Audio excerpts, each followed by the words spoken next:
முயலின் யோசனை. தலை தெறிக்க ஒரு முயல் காட்டுக்குள் ஓடிவர, பின்னால் ஏதோ ஒரு மிருகம் விரட்டுவது போல மரம், செடி, கொடிகள் ஆட, முயல் ஒரு இடத்தில் நின்று அதன் கூட்டத்தை அழைக்கிறது. "உயிரை கையில் பிடித்து கொண்டு ஓடி வந்திருக்கேன். என்னால் இப்படி பயந்து எல்லாம் வாழ முடியாது" என கத்தியது. முயல் இப்படி கத்திக் கூச்சலிடுவதைக் கேட்ட மொத்த முயல் கூட்டமும் பதறிப்போய் வெளியில் வந்தன. ஓடி வந்த முயல் கூச்சலிட்டுக் கொண்டிருக்கும் போதே இன்னொரு முயலும் தலைதெறிக்க ஓடிவர, அதன் கழுத்து மற்றும் கால்களில் இரத்தம் கொட்டியது. அதற்கு மருந்து கொண்டு வந்து கொடுப்பதற்குள் அது இறந்தும் போனது. இதை பார்த்து கொண்டிருந்த தலைவன் முயல், இதற்கு ஒரு முடிவு கட்ட வேண்டும், என்ன செய்யலாம் என தனது கூட்டத்தை பார்த்து கேட்டது. ஆளுக்கு ஒரு யோசனை சொல்ல, எதுவும் தலைவருக்கு சரியாக தோன்றவில்லை. முதலில் ஓடி வந்த முயல், இதெல்லாம் சரியாக வராது. நாம் இருந்தால்தானே இவர்கள் நம்மை கொல்ல துடிப்பார்கள்.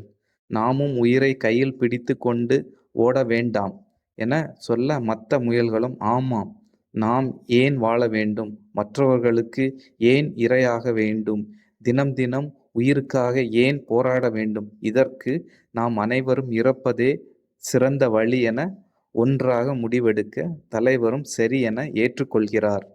சரி, அப்போ நாளை காலை எல்லோரும் ஒன்றாக சேர்ந்து அருகில் இருக்கும் குளத்தில் விழுந்து இறக்கலாம் என முடிவு செய்து ஒரு கூட்டமே கிளம்பியது.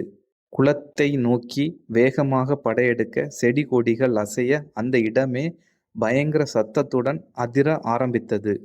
குளத்தின் அருகில் கூட்டமாக பேசிக் கொண்டிருந்த தவளைகள், ஏதோ பயங்கரமான விலங்கு கூட்டம் வருகிறது போல என பயந்து வேடிக்கை பார்த்து கொண்டிருக்க, முயல் கூட்டத்தின் இந்த செயல் அங்கிருந்து சின்ன சின்ன உயிரினங்கள் அனைத்தையும் பயந்து தலைதெறிக்க ஓட வைத்தது.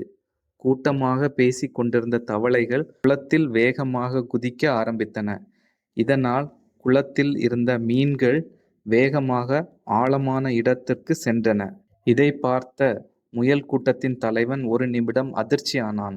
தனது கூட்டத்தை ஒரு நொடி நிற்கச் சொன்னான். குளத்தின் அருகில் இருந்த சிறு உயிரினங்கள் உயிரை கையில் பிடித்து கொண்டு தாங்கள் ஓடியதைப் போலவே இருந்ததை உணர்ந்தது.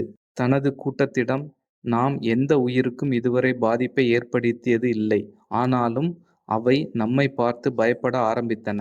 ஆக இதுதான் வாழ்க்கை. இதை வாழ நாம் அன்றாடம் ஓடியாக வேண்டும்.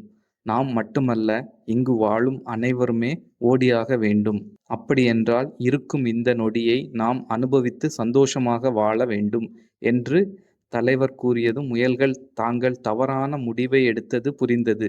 அதுபோல இறப்பு எதற்கும் தீர்வு கிடையாது என்பதை புரிந்து கொண்டன.